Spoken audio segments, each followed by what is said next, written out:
Hey, we almost forgot our competition that is starting now. You can win a couple of retro games from CinemaRare Retro or Pawnsoft if you submit your video game story. What does this mean?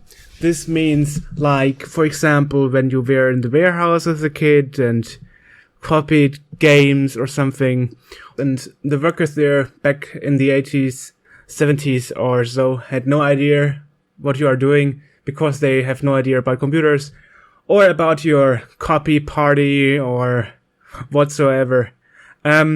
So submit your story with pictures about video games that you had as a childhood, as a youngster, to c64tv/submit-story. And there you get a form where you can write your story and attach a couple of photos. And everybody that participates until April 1st, 2018, has the chance to win one of the games. So since we have a couple of games, there will be more than one winner. And of course, the prizes are giving out randomly. So take your luck and submit your story to c64.tv/submit-story. Thank you.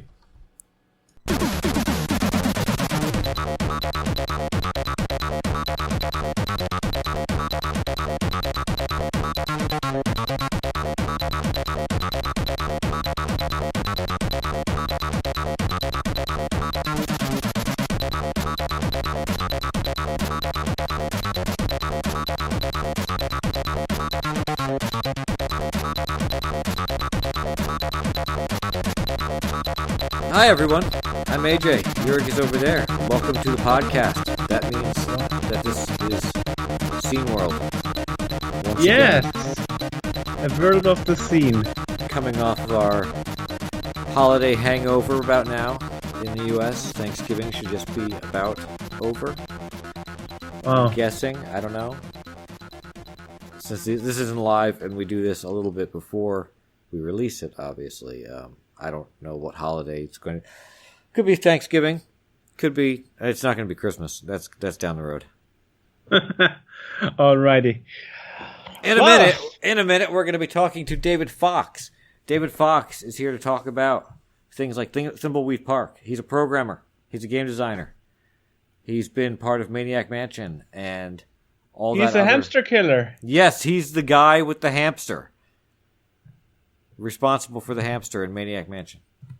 So we're going to get to the bottom of that in a little bit. Before that, we should probably do some news. It's been a while, I feel like, since we've done this. Wow. Yes. Well, news. The Mega Drive Classic Mini, also called Mega Drive Flashback HD, has been released. Yes. And by AT Games. And the thing is, there was a first version, and the first version had the issue of undetecting the PAL NTSC thing correctly. So when I plugged in my German Dune 2 cartridge, which is PAL, of course, then it would happen that that there was a message coming. This is for the European version only. I'm like, okay, so this is the European version. I am European. This is the European market. I put the console on PAL and it still would say it's NTSC. So bad luck. That's yeah. So that was totally useless, and I returned it within a day. Then they released a second version, which is the same as the RetroGen Firecore. That is a portable Mega Drive, and they use the same games inside, the same software, the same menu, same console, just not portable. And this second version actually doesn't have this PAL and NTSC issue, but it has extreme bad sound emulation, extremely bad. it makes you cry when you hear it because it's so bad. And I have a recording on that on YouTube 7 years ago, right? Because I couldn't believe it. So when we record this, I will send you the link. You can put it in the recording so people can listen to it, how it sounds.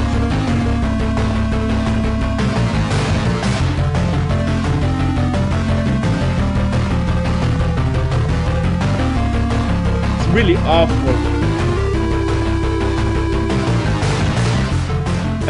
Then this flashback thing, third version, also from AT Games. So how is it doing? Sound emulation on Japanese NTSC and American NTSC is beautiful. You know, the games inside, not very good, but the cartridge port works. The way it works is, it seems to have a list inside where it's detecting what game is inside and whether it's compatible when they tested it and whether it's not. Really? Yes. They claim to have tested it with over 500 games. And if you, for example, if you put in Virtual Race, which is the only game that actually uses a 3D chip. What game? Virtual Race. Wheelchair race? Virtual. VR Racer. Oh, virtual. I thought you said wheelchair race. It's like, that's a little bit politically incorrect. Well, there are wheelchair races. I've taken part in wheelchair races. Yeah, me too. When I was a child in school. That's a good idea for a game. I think maybe we should. Well, so anyway, if the game is known to not work, it will simply ignore the game in the cartridge port. Yeah. So what happens with PAL games? Since I'm European, what happens there? Are you European? Are you really? Yes. You're not just faking it. No, I'm not. Joerg's really. He lives in Brooklyn. No, I'm not even sounding native. He's faking. He's faking the accent. Yeah, good. Well, no, once we stop recording, he's all like, "Yo, gonna do a podcast here." Mamma mia! No, that was a different game. Inside joke. Ooh. Yes. So anyway, so what happens if you put in a European cartridge? And that's an interesting thing. It will slow down the cartridge to 50 Hz, but some instruments of the music of the games will play too slow. I wonder, how is that possible? So, for example, Lotus 2, which is Lotus Esprit, which is also a classic game on the Amiga. Right. And the funny thing is, the second Lotus on the Mega Drive is the first Lotus, and the third Lotus is actually the second on the Mega Drive. Right. So, totally messed up. But now, what do you mean by some instruments play too slow? Yeah, it's like at the beginning of Lotus, you have it's slowly fading in, and then the drums are starting and the snares, and as soon as the drums are starting and hitting, they are hitting too slow. And then out of time, or the pitch? Yes. Oh. Yes. And then the music is slowing down.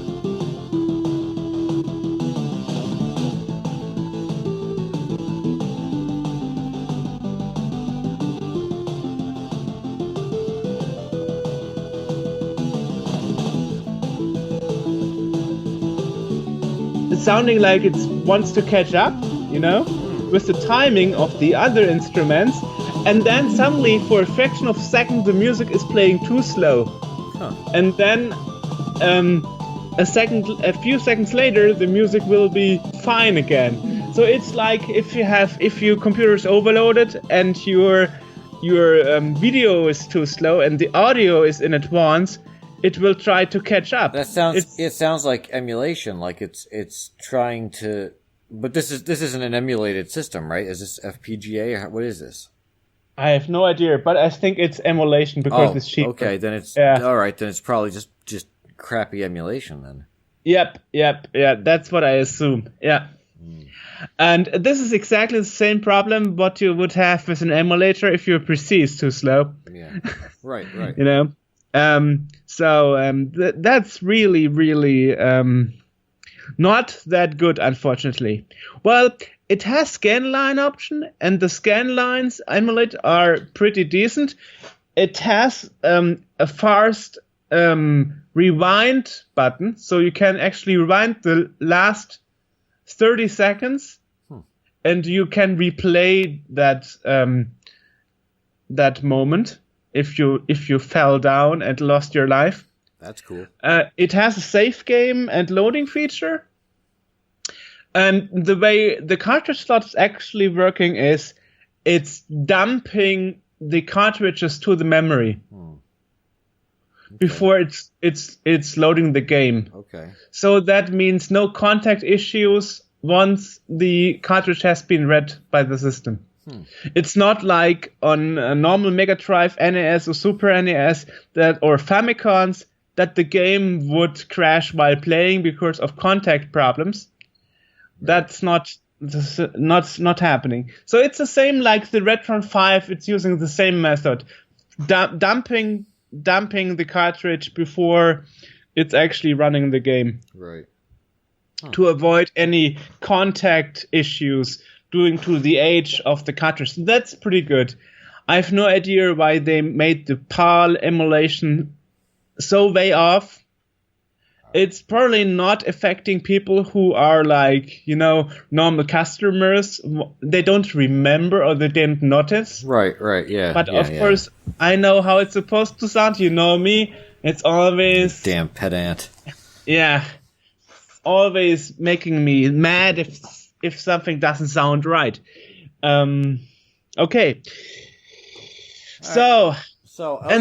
Other news. Yes. The Mark II has been shipped to me by Jens Schönfeld. Oh, yes. Unfortunately, I couldn't try it yet because my power supply is missing. I actually borrowed the first reloaded C64 that I bought 2 years ago to get the SID FX in, and now the power supply is missing. I don't know where I put it, so I just ordered a new one.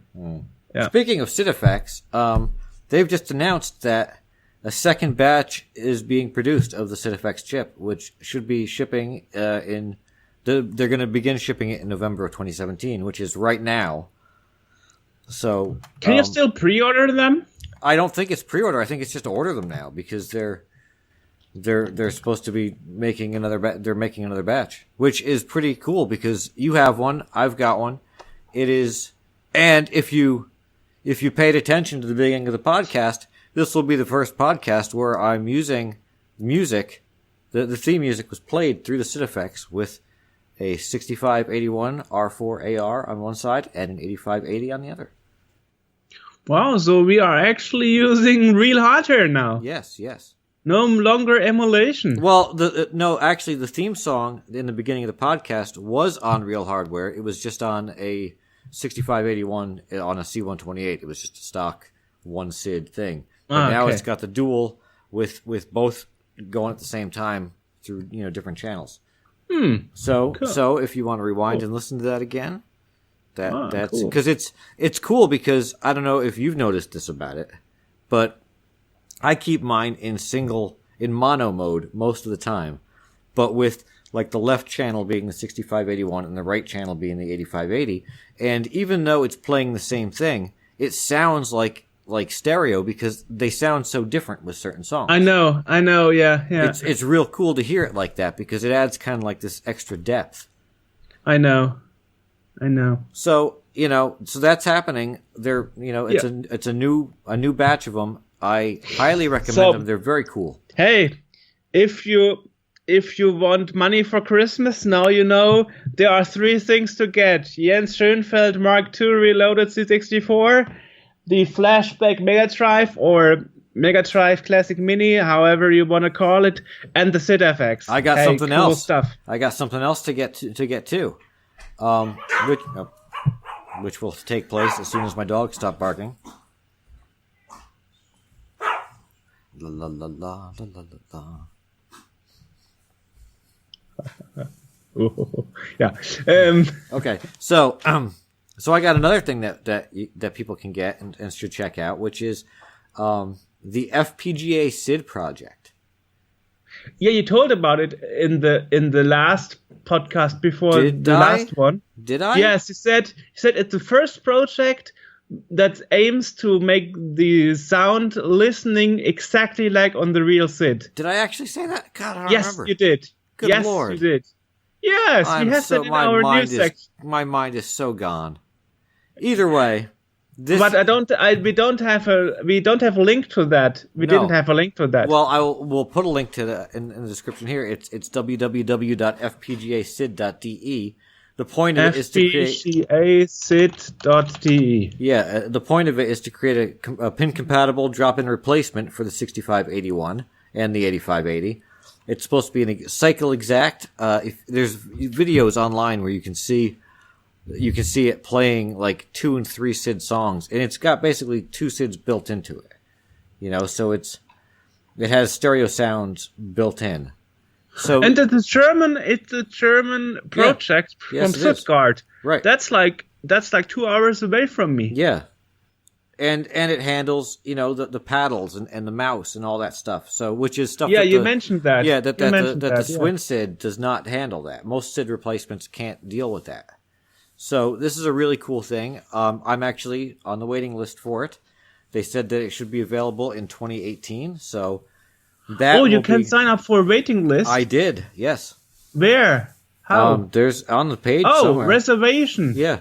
Click here to start reservation. Yes. So cool. I already signed up for that. So that's going to be that won't be in this machine because this beautiful machine next to me has the SID effects in it. But mine too. I have a 128 that could use one of these, and I'm also curious whether you could put one of these in the SID effects. Yeah. So I do know that you can put one of these in one of the expansion port things like the SID Symphony, because I've seen video of it being done in order to play like 3 and 4 SID songs. So that's something you can do with it. But yeah, so that's select how much you would want. You can put up to 20. Yeah. Oh my god. Yeah, because that's totally an amount that someone would need. I smell expensive resellers on eBay. That's what's happening all the time. Yeah, yeah. Well, they've partnered with some web stores that are willing to sell it. So it should be available sort of commercially. Whereas the SidFX was a limited run, and I even think that the second batch is going to be a relatively limited run. This thing should kind of go into perpetuity as a commercial product, which isn't it neat? And different here is I just registered and said I want to reserve, and it says the reservation is binding. What's so that? You have to. It says the reservation is binding. Yes. So you have to pay it once it's out. Yes. That's an exception. Yeah. I mean, mostly pre-orders are like you cast your interest. Right. But some people hop off and say I don't want it anymore. Yeah. But he says you have to. Yeah, you have to take. If you look interested, then by God, you're buying it. That's a first. Coming to your house and backhanding you. Well, he can. I'm living 2 hours away from him.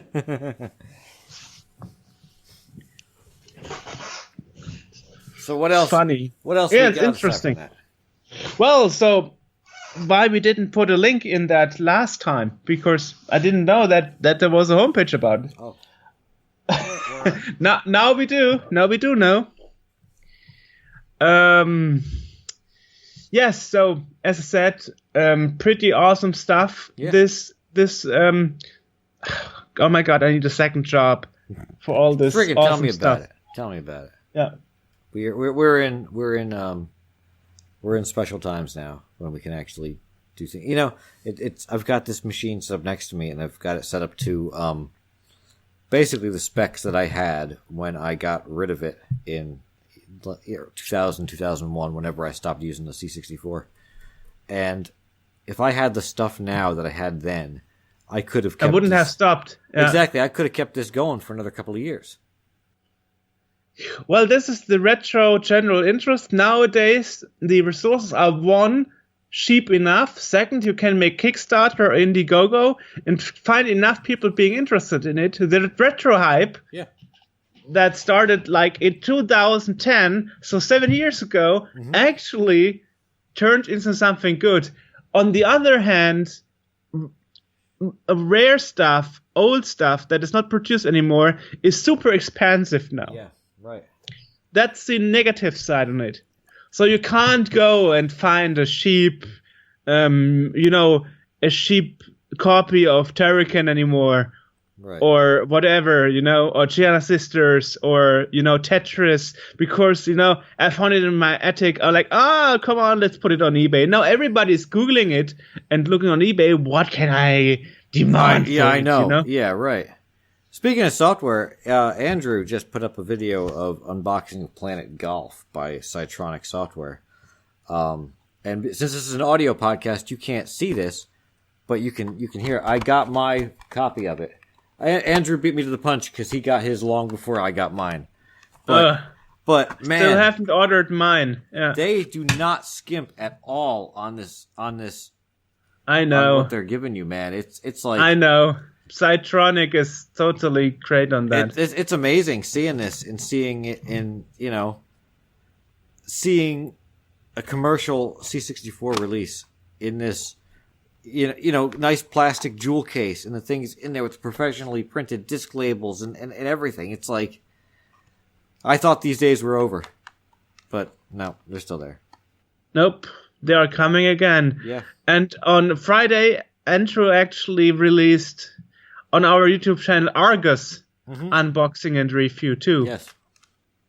So I still haven't played mine. I will do that tonight. This is actually.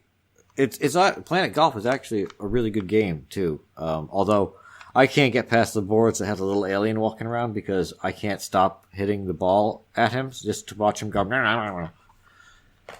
Because he just gets angry when you hit it, and that just makes me want to hit him some more. And it's got a pretty awesome intro as well. If you look at the second side, the story till now, that like they didn't screw around with that intro. Yeah. You saw it, right? With the footage of like the moon landing and stuff. And, I know. Yeah, I saw it. Yeah. Pretty, perfectly great. Yeah. So, lots of stuff still coming out. Lots of coolness on this machine. Yep. So, guess that's all the news we have for now. Okay. Good. People should check out, if you've got a C64, by the way, Q-Link still exists. Well, you mentioned that in the last podcast. I know I did, but I'm going to push people again that they should really check it out because more people should be on it, and development needs to continue on it because it could be really cool if people did that. Great. So that's all I'm going to say. Just remember, wanted to go look at that. Well, that was pretty straightforward. Yeah. Well prepared. We didn't have to look up for the news. Yeah, I had a list in front of me. Wow, I didn't. Just had it in mind. I've been cultivating news for in my spare time for the last couple of weeks as I've struggled to get through my daily life. Okay. So enjoy the interview with David Fox. Yeah, here's David Fox over here waiting, and we're going to talk to him now and find out some interesting stuff. Well, so thanks for taking the time. Good. You're welcome. So, would you like to start the podcast? Welcome, AJ. Yeah. Well, I think we just did start the podcast. We're talking to David Fox. How are you, sir? I'm great. How are you guys? Pretty good, pretty good. And I guess the number one question that we should probably get out of the way first off is, what have you got against hamsters? Well, I like hamsters. But that was an opportunity that I couldn't pass up.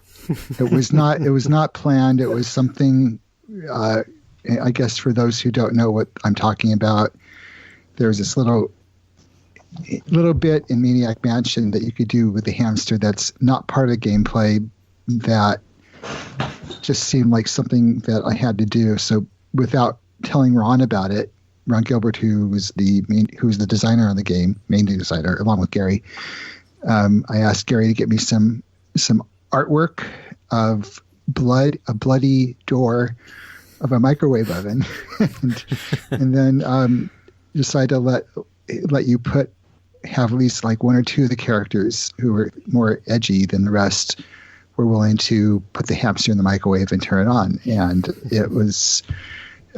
It actually turned into a possible death if you were to give the remains of the hamster back to Weird Ed, the owner of the hamster. Then you get killed, and that's the end for that character. So it was kind of a little in joke, mostly for us. I wasn't sure if anyone would actually try it, and I guess once the news got out there, it became very widespread.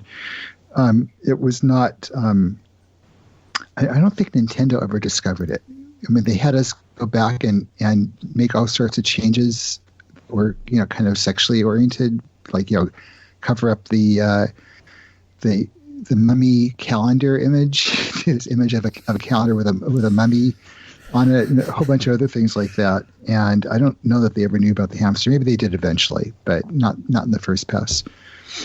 Because it's not part of the gameplay, and it's not required for anything to happen. Just like a little in joke. Right. Interestingly, is you were employee number 3 of Lucasfilm Games. I've read. That's true. Yes, I was I happened to be. I live in Marin County, which is the same place where Lucasfilm was based, and a year before the games group started. I was working on a book on computer animation, and ended up talking to a bunch of the people at the Lucasfilm Computer Division. I got to hang out with them and ask some questions. Albert Ray Smith, who was one of the co-heads of the group, ended up proofreading my book for technical accuracy in terms of the high-end computer graphics at the time. Got a bunch of imagery in it, and so I kind of, it was a great opportunity. I got to meet them and got to hang out with the people. Went to SIGGRAPH and spent some time with them there too. And a year later, when I finished my book, this was primarily for the Atari 800. I had to do computer animation on the Atari 800. But the book, by the way, is someone scanned it, and the whole thing is online, so you could just look at it. Every page has been scanned in. I heard from a friend of ours that Lucasfilm was about to start a new games division, and I immediately called up Ed Catmull, who is the head of computer games group, head of the computer division, which is where the games group would be based. And he had just hired Peter Langston, who is going to be the manager of the group. And he said, well, as soon as Peter actually comes on board, I'll pass your name on to him and he can bring you in. So I got in for an early interview, and I think it took 3 months before he actually made the offer. But I was the first person he hired from the outside. There was another guy named Rob Poor who was already a member of the computer division who transferred over to our group. So I was like the third person in the group. I was the first game designer, I guess. And wow. And that was the serendipities kind of lined up, and the fact that I was working on this book on computer animation, dealing with the Atari, that I already had these connections with these people at Lucasfilm Computer Division, the fact that Atari was the company that funded the computer games group originally with $1 million. So we knew that the first games we were going to do were going to be for the Atari 800. And that was my background because of the book I had just finished writing. And here's the manuscript of the book. I just finished it, and here's we're going to do this. I was local, enthusiastic, and Peter was actually looking for people who were not in the games industry already. So he didn't really want to hire people from large games company because he wanted to kind of start with a fresh start without people having preconceived notions about how to build computer games. So everything just kind of lined up perfectly. Looking back, I'm still amazed that happened, but it happened. So I guess I'm kind of used to it now. But the other weird thing was that my wife and I had been running this public access microcomputer center, and the way I heard about them starting the games group was from one of our people from the computer center, one of our members who actually worked at ILM was the one who told me about this. So it just worked out well. And it took me a couple years before I think I stopped pinching myself to say, is this really real? And I got a paycheck every couple of weeks. That was the amazing thing. So before that, you started writing books and you had experience with the Atari. Yeah. So I wrote a book. That was my third book on computers. So my wife wrote a book called Armchair Basic, which I helped her with a little bit, but it was mostly her book. A friend of ours, Mitch Waite, who was a hugely prolific writer of computer books in the late 70s through 90s, I guess, said, "Hey, would you like to co-write a book on Pascal with me?" And so we wrote a book called Pascal Primer. And it was a weird thing since I really didn't know Pascal. So I was writing it as an introductory book, learning the language and describing it in the same way we would we do our introductory classes. And that was published by Howard Sams. And then Computer Animation Primer, also co-wrote that with Mitch. And that was through Byte McGraw-Hill Books. And so yeah, that was the end of my writing career. Just those parts, but it was fun to do that. Did you know back in the day when you started, when you mentioned with that Scum engine that you would have something groundbreaking there? I don't think I knew that. No, I mean I had just finished working on Labyrinth, which was really our first graphic adventure game, and it was kind of a hybrid. I mean there was a point and click aspect to it, but not anywhere as clean as Scum. We had this kind of what I call a slot machine wheel interface where we had like two vertical rows of verbs and objects that you can choose between, as opposed to a fixed array on the screen. And you could click on the screen and pick up objects and do things like that. And some of the tech from that ended up in Maniac Mansion, like some of the sprite animation that Charlie Kellner had written and a few other things. And when I ended up working, Ron and Gary had already designed the game pretty much. And Ron said, "Hey, I just had spent the last year working on this Scum engine. Could you maybe give me a month or two to help me code the game?" I figured that's how long it would take, was a couple months. And I said, sure, because I wasn't really doing anything at the time. I was kind of between these projects, and ended up working on it for like 6 months, and was I think the primary Scum scripter on the game. So I did a lot of the coding, and Ron did the rest. And it was, I think, Ron and definitely me underestimated how complex the game would be by having to choose from an array of characters in the beginning, because you had to be able to win with any combination, and it just it just blew it up out of proportion in terms of how much testing had to happen in order to make sure it all worked. So I think I ended up leaving the project maybe a month or two, a couple months before it actually was wrapped up. But then went on to do Zach McCracken, using like version 2 of the Scum engine with some additions. So by then I had already was very well versed in how to code and how to do a game and how to do Scum. So I wanted to leverage what I had learned and do something which was felt bigger, where you weren't cooped up in one location. So I ended up going so big that I ended up leaving the planet. So we ended up with Mars and a whole bunch of other stuff.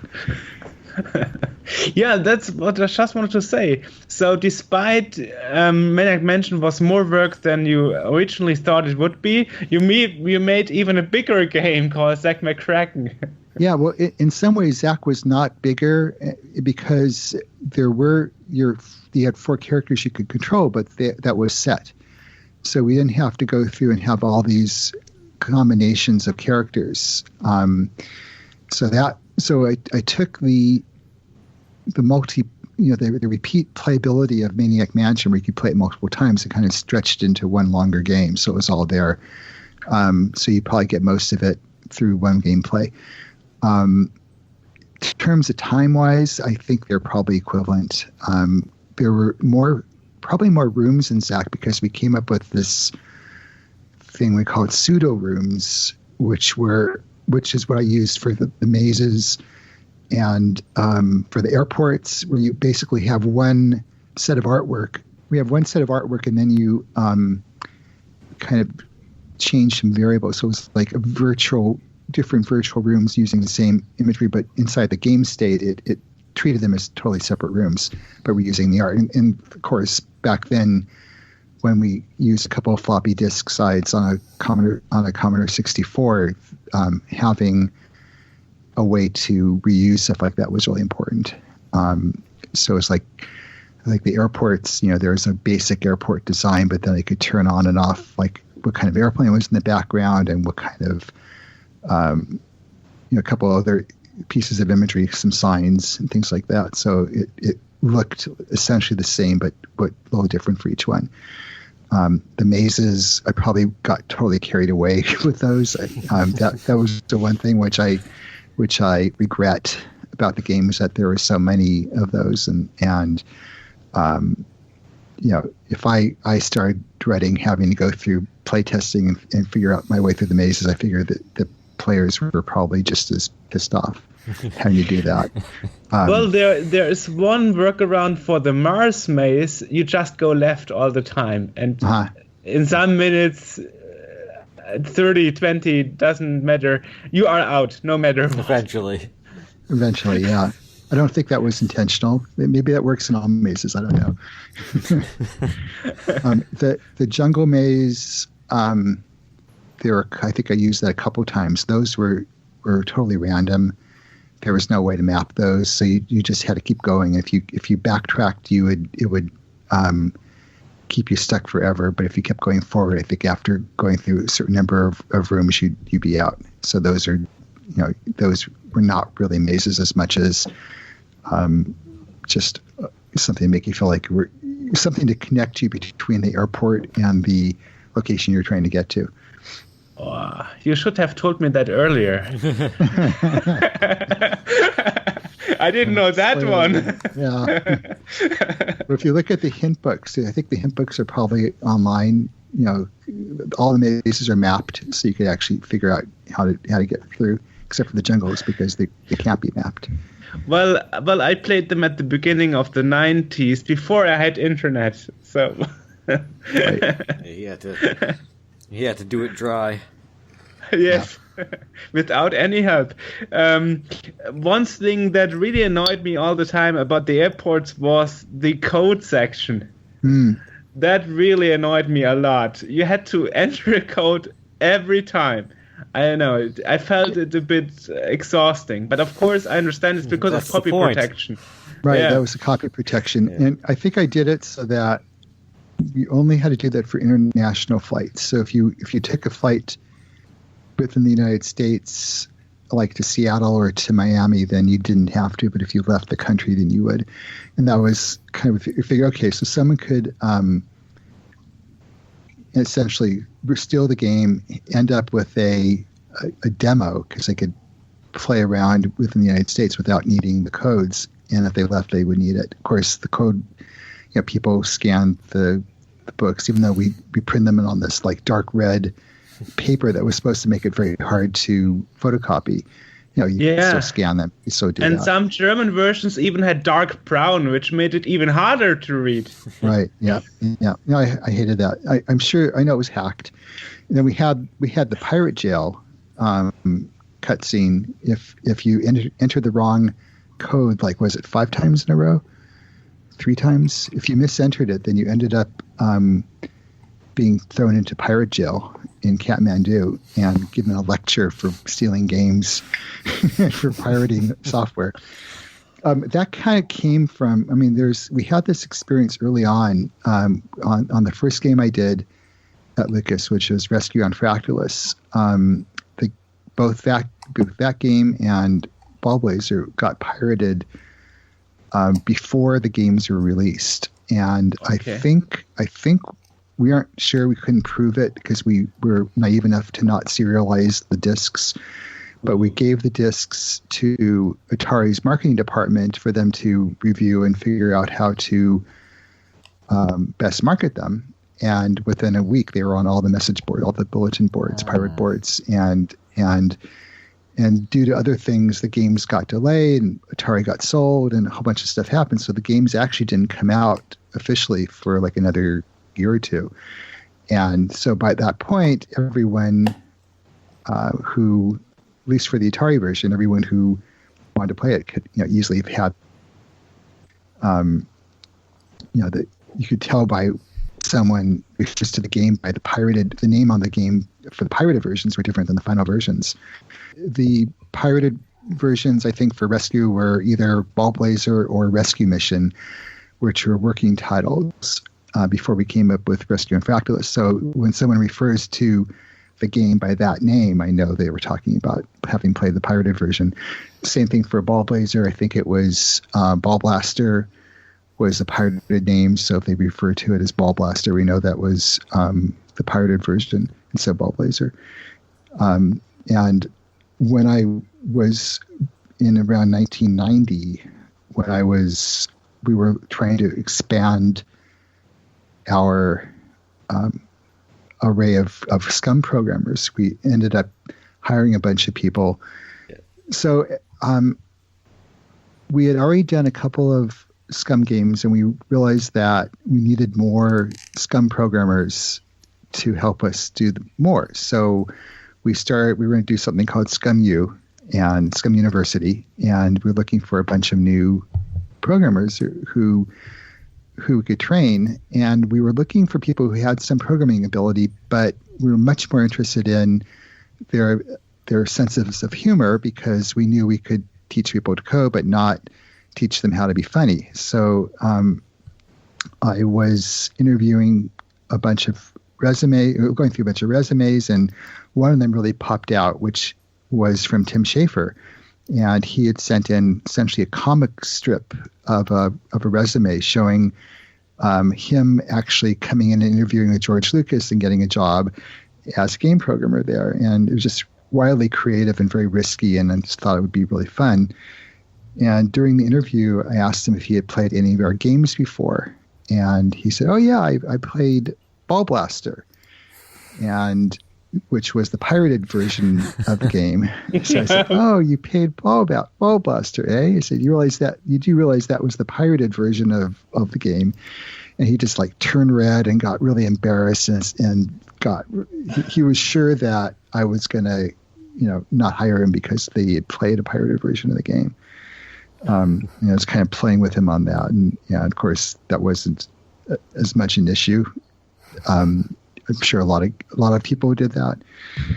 Anyway, it was pretty fun. So he wrote about that. It left a mark I don't think he ever pirated a game after that. So he did the jokes on the insulting in Monkey Island when you do the insult sword fighting. Yeah. Yeah, actually, no. I'm pretty sure that Orson Scott Card did those. Orson Scott Card is a science fiction writer who wrote Ender's Game and a bunch of other really great books. And he was working with us off and on during the 80s. He came in and gave us a workshop on storytelling.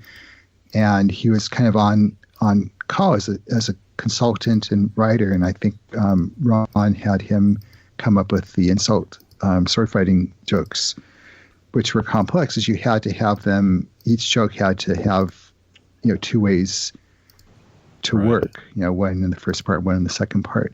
Right. So it's brilliant. But he was also the editor of a C64 magazine for a while, wasn't he? Oh, I don't know. I'm not sure about that. What I'm sure about, Tim Schafer was also working on Saul Crystal, a German graphic text adventure for Starby Software. So that is where I know the name Tim Schafer from. Okay. And then I know that both Tim Schafer and Dave Grossman were the two scumlets, we called them, that ended up working with Ron on Monkey Island. So he had, he had them help him with the coding, because it was, realized that if we want to get it through, we had to have more people working on it. I guess in the same manner, I was working with Matthew Kane on Zach, and he and I pretty much split up all the scripting pretty much in half. So half of the game was his and half was mine, and then of course we get together and work out stuff. So it works really well when you end up with someone who has a similar sense of humor or can push you in a certain direction to get a little more edgy. And we had a great working relationship on that. He also did all the music for the game. He was also a composer, so that was a nice connection, because I had no idea how to describe what kind of music I was looking for, but he knew the game well enough that he could just kind of come up with stuff that worked.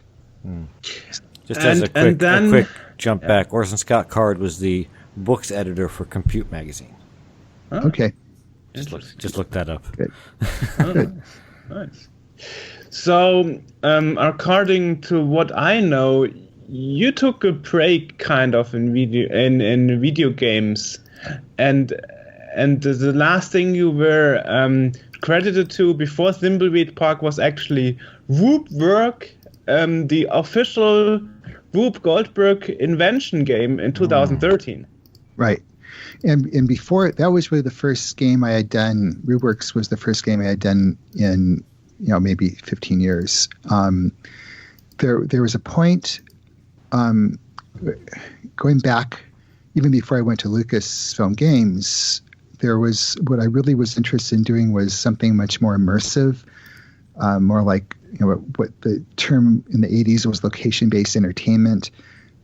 More, picturing something more like an interactive Disneyland, where you go someplace and it'd be a virtual experience and you'd be totally immersive, and you wouldn't just be staring at a screen, but you'd be totally in it. And this is before virtual reality was imagined, as at least the term had come up, but that was essentially what I was picturing, was something where you were totally immersed in it. And when I first came to Lucas, I told Peter Langston, our manager, that this is what I really like to do. And he said, well, that sounds cool, but we're going to do games on the Atari 800 now, so you have to put that aside. And then when our next manager came on, Steve Arnold, I told him too, and he was actually really interested in that. And he said, okay, well, maybe we'll get to that at some point, because I'd like to do that too. So in 1990, after I'd been there for 8 years, we were growing, the number of people in the group had gotten large enough that it was hard for everyone to report directly to Steve.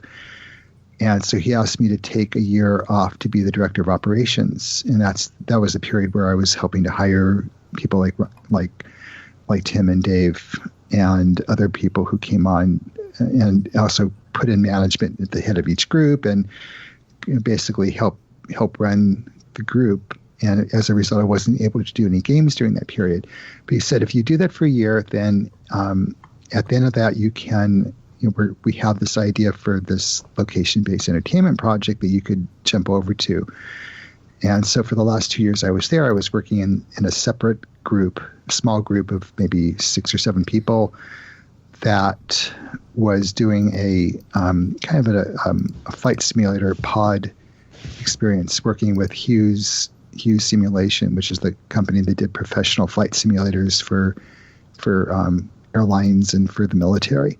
Uh-huh. And they did the hardware part, and we did the game and the design part, and had this really awesome prototype called the Mirage. And I designed a Star Wars game that was kind of like Restaurant Fractalus on steroids. It was like we were inside of a your 2-seat vehicle. There's a window in front of you, and you're looking out the window with a pretty wide field of view, like 120-degree field of view, I think. 3 video projectors created the imagery, and you're looking through it was bounced off of a collimating mirror, so that means you were focusing at maybe 100 or 200 feet out instead of right at 3 feet away from you or 5 feet. So it looked like you felt like you were flying through this expanse of terrain.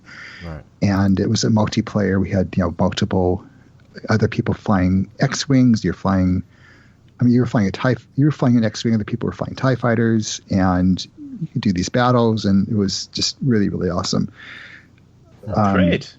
But it was just too expensive at the time to pull off, and actually for anyone to actually purchase for a theme park. So project got shut down, and at that point I couldn't imagine going back and doing games again. So I was hoping to end up doing something much more like a VR type experience, but it just was too soon. So I ended up splitting off and going and doing other stuff that was less game related and more entertainment or education, and kind of got back to my roots with RubeWorks again. How did that happen? How did you go back to the roots? Did that happen by accident, or were you like missing your game development years? Well, I think it was around the time the iPad first came out. I decided I would want to try to code some apps for the iPad, and worked with my wife Annie, who is also an author, and she had written a series of books for middle school kids, and they were graphic novel based books. She didn't do the art, but she wrote the story, and I worked with her publisher and got the rights to the art, and we turned the graphic novel portion of those 3 books into iPad apps, and it was the Middle School Confidential series. So I learned how to code for the iPad and ended up publishing those. And after I did the 3rd one, I said, okay, I think I know enough now about this that I should be able to go back and now do games again for this. And had been thinking about doing a physics kind of puzzle simulator, and kind of like a Rube Goldberg. Do you guys both know the term Rube Goldberg machines? Oh, absolutely. So I remembered Rube Goldberg cartoons when I was a kid. They were reprints from. He was mostly popular in the 1930s and 40s and 50s, and I grew up as a kid in the 50s, and I don't think he was still drawing cartoons, so it was probably reprints of his older ones.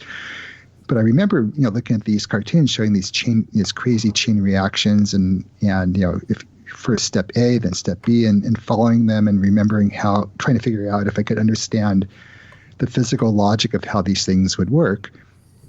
So I had a fondness for that, and I started seeing these apps come out that were kind of imitations of his work, without the key humor part of it. They were just more physics simulators with complex things, but they really weren't funny or whimsical. And I said, oh, it would really be fun to do a Rube Goldberg type game. And I searched and found that I saw all these Rube Goldberg-like games that were out on the App Store, but none of them actually said Rube Goldberg, because no one had ever bothered to license his artwork for a game. So I found a website and for RubeGoldberg.com, and it said, if you'd like to license our artwork, send us an email. So I wrote this impassioned email on a Sunday night and told them what my background was and why I was interested, and figured, well, this isn't going to happen. Who am I? I'm just this lone ex-Lucas person who doesn't have any money to do anything like this. And the next morning I got a phone call from this woman who was very friendly and said, yeah, I'd love to talk to you about this. We've been approached before, but we've never actually done it because it seemed like the people who approached us were just doing it for the money. They didn't really care about the content. But you clearly really like the content, and I really want to honor my grandfather's memory. and I said, "What? Your grandfather?" Wow. So this is Rube's granddaughter, Jennifer, and we hit it off really well. And I, we became partners on this project, and I got the license and got funding from Unity to do the game. What an honor! Wow. Yeah, it was. And so that was really fun. So I spent probably 2 years on that, 1 year in pre-production, 1 year doing the game. Ended up working with Kalani Games. Kalani was worked with me at LucasArts, and he had a team in Austin because I knew I wasn't going to be able to pick up enough about 3D programming and doing stuff in Unity to do it myself. I didn't have a team in place, so I figured it would make sense to work with him. And that came out. I'm actually working on it now because now that iOS, we got hit by the 32 64-bit switch, and we tried to do the 64-bit version a couple years ago, and it just broke something in the game. And now you have to look at it again. So now I'm still going through the upgrade and have it open on my screen right now in Unity, going through and double checking every room and every level.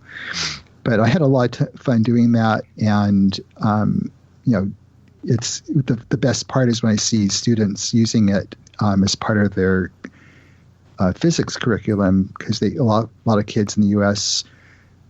get to build Rube Goldberg machines. They design them and they actually build them in class, and they often play the game as an introduction into building the machines, because it gives them a really quick way to think out of the box and to come up with crazy ways to do it.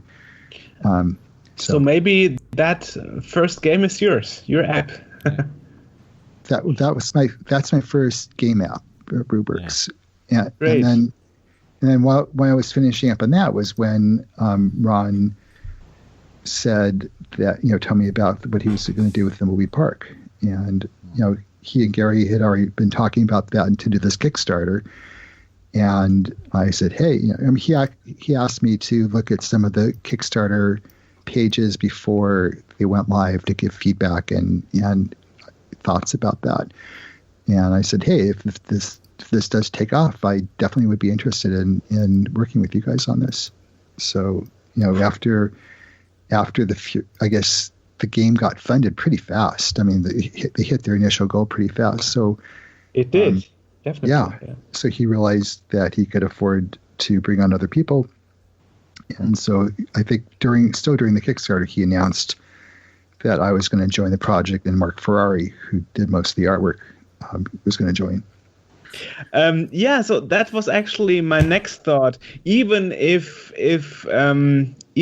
the milestones weren't reached, you would have joined anyway. You are not doing it for the money. At least that's what I understand during this interview here. You would have done it anyway for the passion, I guess. I think that's true. I definitely didn't do it for the money. We got paid, but we got paid at way below what our normal rates were. And I was just doing it because it was something. When I think about my time at Lucas, the thing I missed the most was collaborating with these brilliant, funny people. And when you're off on your own doing stuff, it's really rare to find. I just could never find people at that level to work with. And so when Ron said this was a possibility to work with him and Gary again, I was like, wow, this could be really fun. I was a little worried though. You build up things in your memory, like, was it really that good, or am I still good enough to do it? Could we actually, after 25 years, could we come together and just, pick it up where we left off? And so a little anxious about that. But after the first 5 or 10 minutes of our first brainstorming session, we did together in person. It was like, okay, this is falling right into it. This is very familiar, and this is going to work. So it was good. I mean, all my friends in the retro community, about 1,000 people on Facebook, it was everywhere. So it really took off. Definitely. And funny thing is, by the way, that I spoke to Ron about that when we interviewed him, and actually, back in the days, Maniac mentioned Zack McCracken, the German versions were more successful than the English ones. Yep, it's true. And even now, I think more of our sales are in Europe than in the United States for this game. And I think there in Thimbleweed Park, there are a few digs towards Sierra Online, and part of it was like this rivalry that we felt towards them, because they would issue, they come out with a game and they'd sell 10 times as many copies as any of our graphic adventures in the United States, but we would do better in Europe because they never quite made it into Europe, I guess. They don't think they did translations at the time, at least not initially. So that's where our market became in Europe. And Zach, especially in Germany, is like, huge following, to the point where there were several fan created, sequels or prequels to the game. And, it kind of blew me away when I realized that's where the audience was. I had no idea originally that was the case, but that carried over with this game too. I guess the most known successor of Zack McCracken by a fan is probably the Zack McCracken sequel made on the Commodore 64 in the Gary Kitchen's Game Maker. I guess that's the most known one. Mm-hmm. Okay. That's pretty interesting. How is it with Thimbleweed Park? Do you see the same happening, or is it nowadays equal? It doesn't matter where people are coming from. I think if you were to go through, you could look at the phone book inside Thimbleweed Park, and I don't know the number exactly, but I feel like at least half or more of the names are from countries other than the United States. You can't always tell by the name. If you listen to the recorded messages, a bigger percentage of them have accents when they record it, or they're in other languages. I don't know the statistics exactly, but I'm pretty sure that a bigger percentage of our audience is outside of the United States. Interesting. So how was it for you, not only working with the team, but working on a new game, Thimbleweed Park? Was that like a flashback 30 years back, designing a pixelated adventure? I've mentioned it a lot of times. Actually, back in the days, the graphics weren't so pixelated because the screen technology was so far behind with the CRTs. Yeah, well, they weren't as crisp, that's for sure. They were blurrier. Yeah. But it was, it's kind of a funny combination of things. On the one hand, we were doing a game in the style of the games we did back then, but without any of the restrictions we had back then.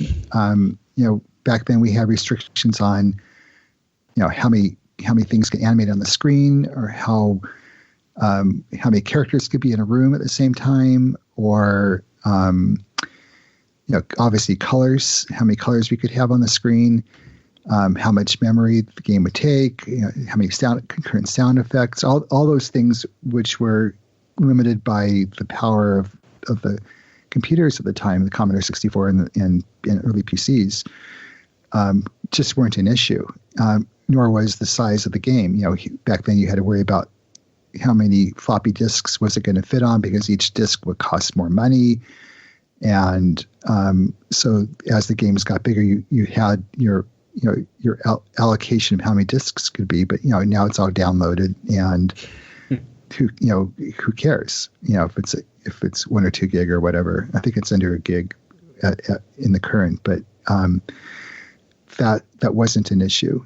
So kind of having all and plus the time, trying to compile it and download it to the Commodore 64 over a serial port from our Sun Microsystem workstations meant that every time you made a change, you had like a 5-minute delay before you could actually test it.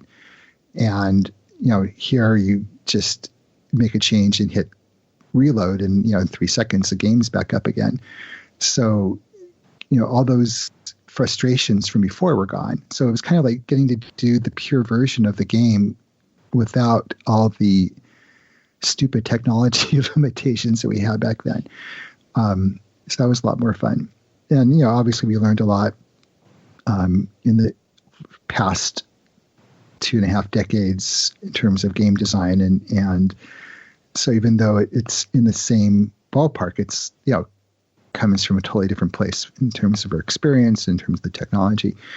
I got to the idea that you go into a room in this game and there's a bunch of lights flashing on and off, like at the circus scenes.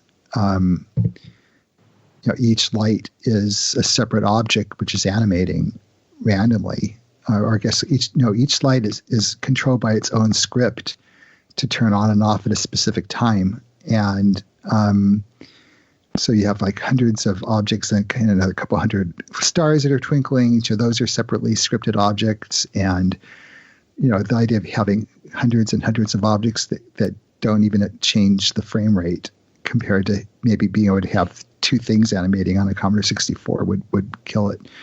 So that was kind of fun to not have that limitation.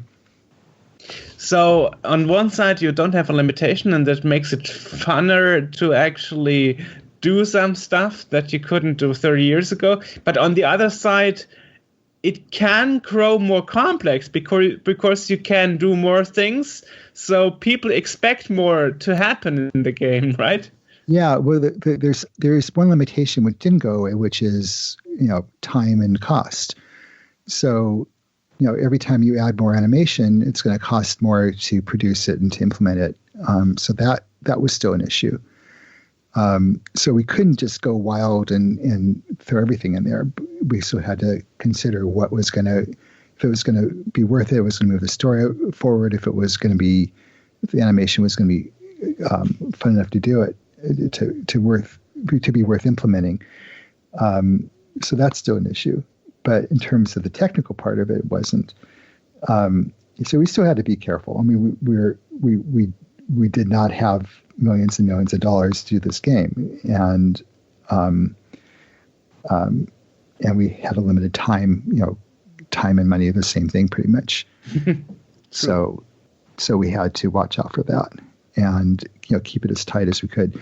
Ron was really good as a producer manager on this, as well as lead designer, in that, because art is the most expensive part of the game, everything was done in wireframe art first, so we can kind of play through the whole game and get a sense of the scope of it and how it felt and how the puzzles felt. And then once we got the final art, I could just rewire that in without making huge changes, because the code was already pretty much in place. And that meant that we could toss out, I think there was a point early on where Ron said each of us had to come up with a list of 10 or 15 rooms that we thought we could cut from the game without affecting the quality of the game. in order to keep it, to cut it down. And we did. And, most of the places I think are a lot of overlap in the rooms we came up with. And we ended up cutting about 15 rooms at least. A lot of those rooms show up. I don't want to give anything away, but you get to see them at some point. But we didn't need them to carry the story forward. Yeah. Speaking about limitations, you a few days ago you actually released the Nintendo Switch version, right? Right. Yeah. Talking to a lot of gamers and developers, a lot of people are quite disappointed by how well or how not so well the frame rate is limited by the Nintendo Switch or handled because the hardware is so limited. But I guess you don't have this problem thanks to being an adventure game. Yeah, well, there wasn't any issue there. We're also releasing on, the same week we release on iOS, and it works really well on even older iOS devices. We're now we're almost ready to release on Android. It was supposed to come out today, but we're delaying it a week due to the huge number of Android devices that are out there that require additional testing. So I think the official release date is going to be October 10th. And that's, as far as I know, that's the last of the platforms that we're currently working on to get it out. I'm not really involved with the ports, so my work is pretty much done unless a bug comes in that happens to be connected to my code, which still happens like every once in a while. But it's a pretty efficient system. It's not 3D. It's not requiring a lot of CPU power, GPU power to make it work. So, yeah. And in Thimbleweed Park, is there any joke you included, like the hamster one from Maniac Mansion? Are there any? I mean, in Thimbleweed Park, is there any joke that is that you put in that is as nasty as the hamster one from Maniac Mansion? Well, there's one that I put in. It's not quite in the same vein, but it's definitely something which I don't know how many people have found. There is a hamster and there is a microwave, but you can't actually cook the hamster in this game. It's not something you could do. But there are a few other things that we did put in that are kind of Easter egg kind of things that can happen. Interesting, yeah. Were you also involved in this fill and chainsaw thing? Yeah. Well, so Maniac Mansion, Ron had a chainsaw, but exactly. didn't have any gas. And the main reason, I think the chainsaw was initially just supposed to be kind of a joke on the, something that was on the wall, but let you pick it up. So then everyone spent their entire game trying to find gas for the chainsaw, and it didn't exist. You're picking up again. Sorry. So you said the chainsaw was initially. So in Maniac Mansion, Ron was trying to put funny stuff in the kitchen, like on the knife. I think on the knife rack on the wall, and put a bloody chainsaw on the wall too, because it was supposed to be like a horror movie type game, and you could pick it up, but we never had any gas because then people would be trying to cut through all the doors, and it would become this major key. So we just couldn't do anything with it. But I guess he didn't realize how frustrating it would be for everyone to have this object there that you couldn't do anything with. So that would just became one of the things that happened in Maniac Mansion. But when I did Zach, I ended up putting a can of chainsaw gas in a locker on Mars.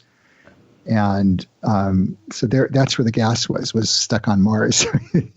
So there's a joke in Zach where if someone picks up, it says, "Oh, this," I can't remember what it was exactly, but something like, this is gas for another game. Yeah, for another game. Yeah.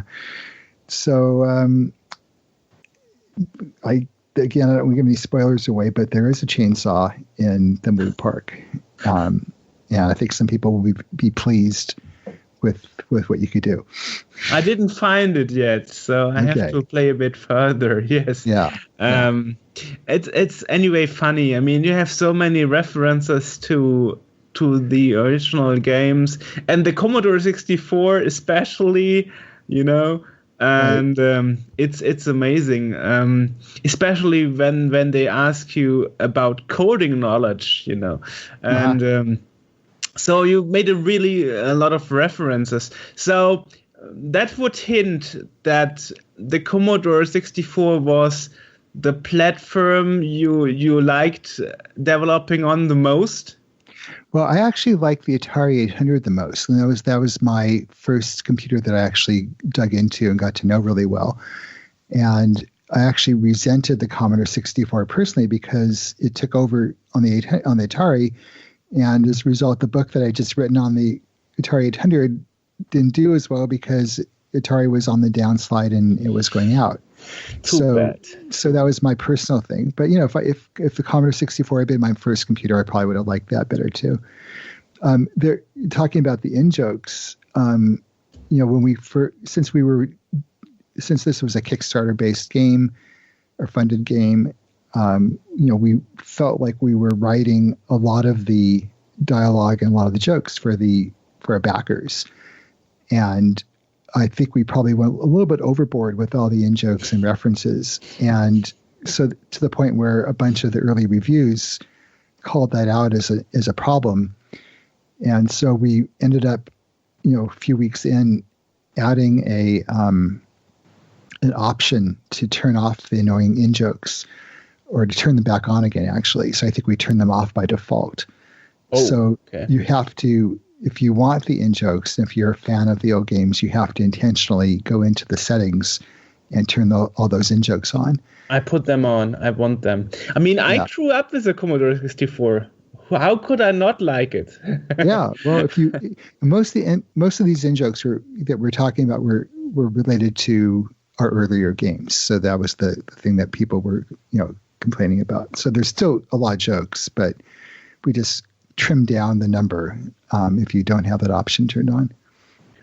Great. I mean, I started with Minak Mansion and Zack McCracken, and then when I got older, I continued with Monkey Island. So I was totally into LucasArts film games. I played a bit of King's Quest, but not so much. So I was really much more for LucasArts games. So that is why I'm so happy that Thimbleweed Park is true to those people like me who love the old games. And but the thing is, Ron said the next thing wouldn't be a point-and-click adventure. So I don't know what your perspective is about that. Do you think it's okay that you went back to 30 years ago, but you wouldn't do such a kind of game again? Yeah, I don't know. I think I would do another. I wouldn't mind doing another one like this again, but I could see that if you do them back to back, you might get kind of pigeonholed and stuck in that time period, as opposed to being able to go forward and do something totally brand new. I think, Ron, I'm kind of like that in that I don't like doing things over and over again. And I think Ron's like that you kind of limit your creativity if you kind of restrict it to the same genre or the same type of thing. You can't think out and do new stuff. On the other hand, there's commonality in all the stuff that I've done where, I want to make sure there's humor, where it's fun, where I'm having a good time, where it's playful. I usually don't like doing shooter type games. I think I did 2 in my lifetime, and one was fun. The second one was my worst game ever. Okay. That was not when I was at Lucas. I was at a different company, and you want to try to branch out, but you also know what matches with your your sensibilities and your humor and your what you want to do. And I'd much rather do a game which is story based and requires thinking and has a bunch of aha moments than one which is just shooting stuff. So when you did Thimbleweed Park, did you actually go back to your old code from Maniac Mansion Zack McCracken and look at it, or is assembler something you never looked back at? No, I don't even have the old code, so I couldn't go back if I wanted to. But I know that in terms of the syntax that Ron used for the new system, it's similar to Scum, but it's not the same. So it took me a little while to remember the new syntax and the new commands that were equivalent to the ones in Scum. The concept was the same. So the logical part was very similar, but the actual typing and what we put down was a little different. So in terms of code, there really wouldn't be anything that we'd want to pull from that. And I didn't even play the games again because I didn't want to. I mean, the intent wasn't to really duplicate them. I mean, there's stuff enough that we remember and jokes from the other ones that we could pull in, and that worked pretty well. So you didn't want to spoil or influence yourself? Yeah, I kind of want. We had enough to go forward, so we could do it, and then you remember something as you're adding lines or dialogue for something. You remember something from another game that you just pop in there, and that worked okay. That was fun. The reason I asked that during the interviews here, I discover there are two types of developers. One developer type that is saying, I don't have any problems going back to something that I did 30, 20 years ago and get my brain to it again. And then there's a second type that says, I'm getting sweats when I have to look at my old code or look into assembler again. Now 30 years, 20 years later, I'm not good enough anymore. Mm. What kind of developer are you? Do you mind going back and relearning things, or do you say I'm about the past, I'm starting a new thing, I don't want to go back? I think I'd rather go forward. I mean, I'm not, I was never a computer scientist, so I never had any formal training in coding. So I think it'd be pretty painful to look at my old code. It'd probably be like, oh my God, I wrote that. So I've never actually gone back and looked at it. Even within Thimbleweed Park, just over a 2-year period, looking at code I wrote towards the beginning of the project could be painful compared to like, what am I trying to do? So, I usually put enough notes in there so I can remember what I'm trying to do. But, often, especially when a bug would come up, you'd say, well, what was this? Why we were trying to do it this way? What was the choice we made to code it in this way? And, it doesn't, and I'm much better now as a coder, especially in this system, than I was when we first started. So, you build on a lot of tricks. You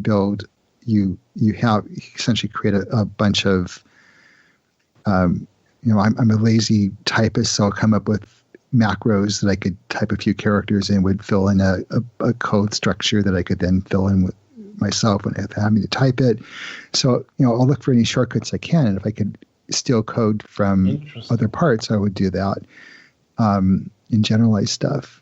But, because we were always on a tight deadline, really didn't go back and refactor code much afterwards. I think Ron might have done that more often in the engine, but not very often in the actual game part. So is there something, if there is a second Thimbleweed Park, that you would like to make different for a new point and click adventure? I don't know. I haven't really gone to that point to think, what do I want to do next? I'm kind of torn between the idea of working with Ron and Gary on another project would be really fun. But I'm also really still interested in augmented reality and in virtual reality, and definitely feel a pull to go in that direction. In which case, it's not likely I would be working with him on something. So I'm still finishing up the RubeWorks stuff, and also finishing up the a couple other things I put on hold during the time I was working on RubeWorks and Thimbleweed Park.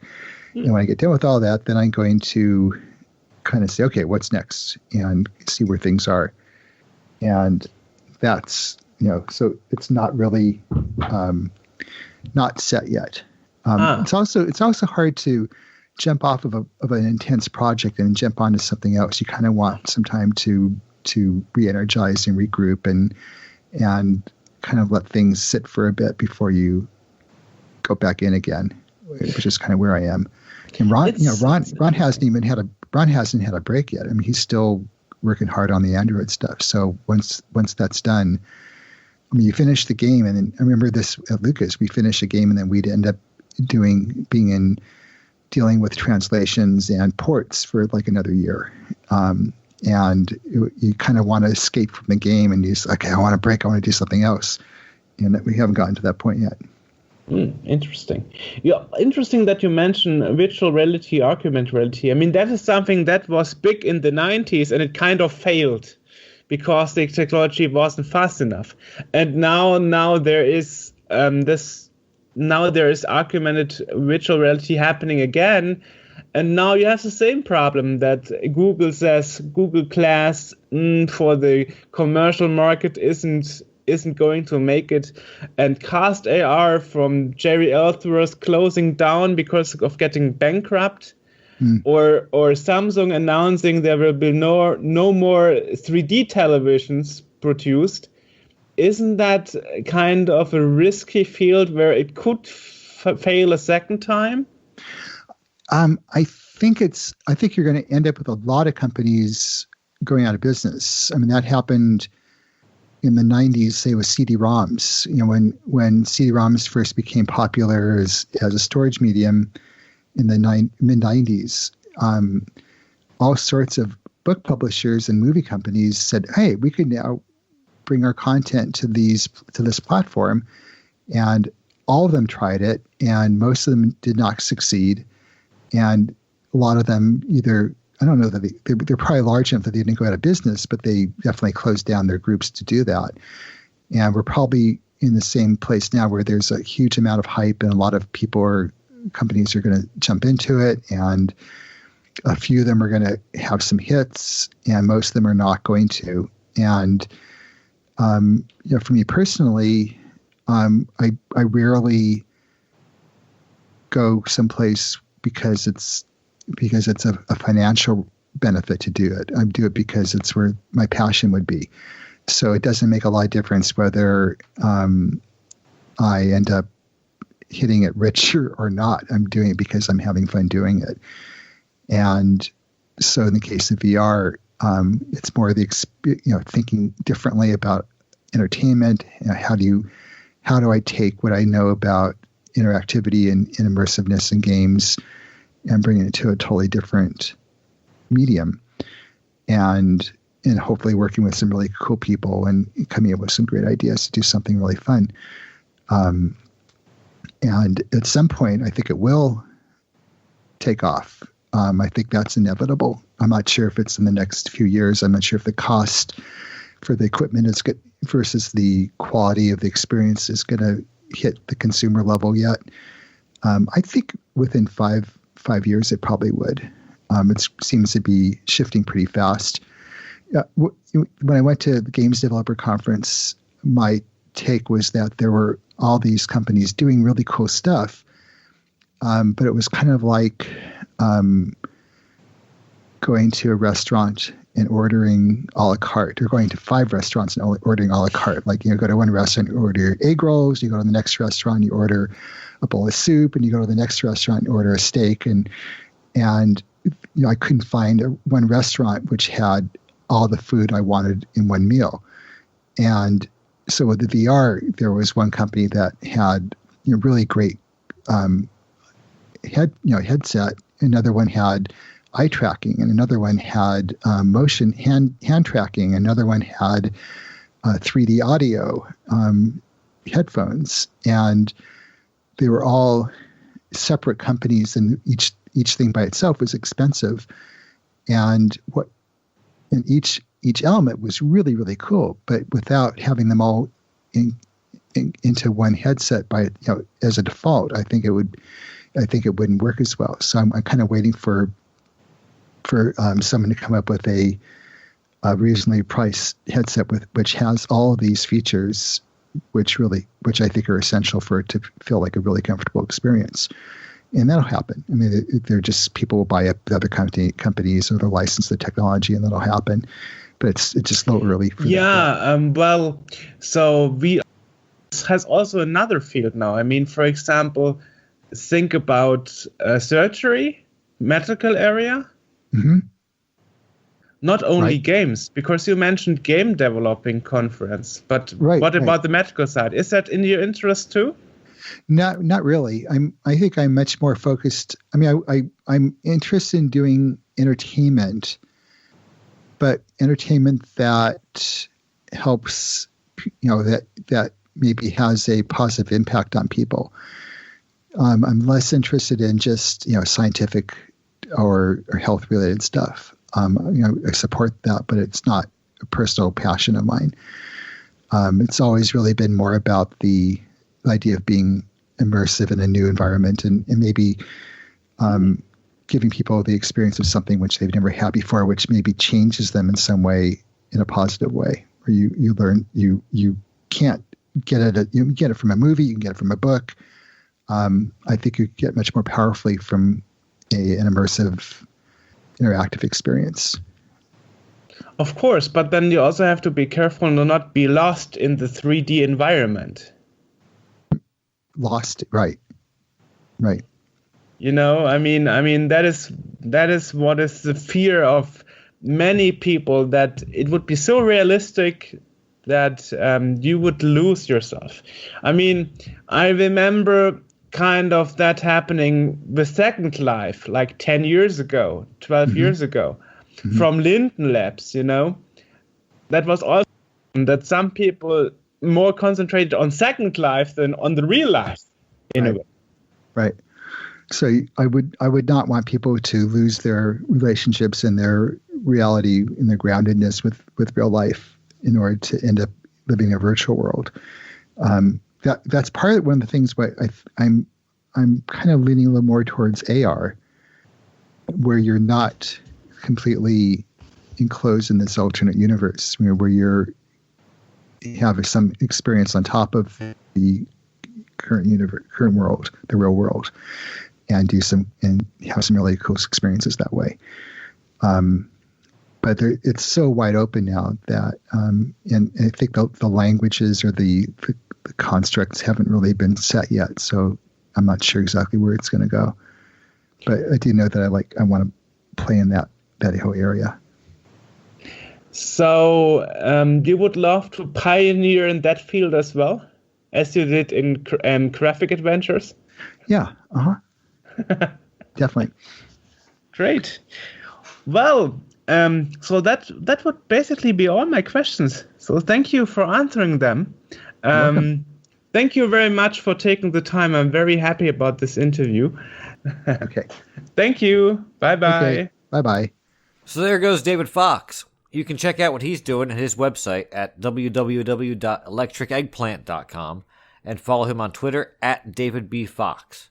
Also, check out Thimbleweed Park, which is now available on Steam, Xbox, the Apple App Store, PS4, iOS and Android, and the Nintendo Switch.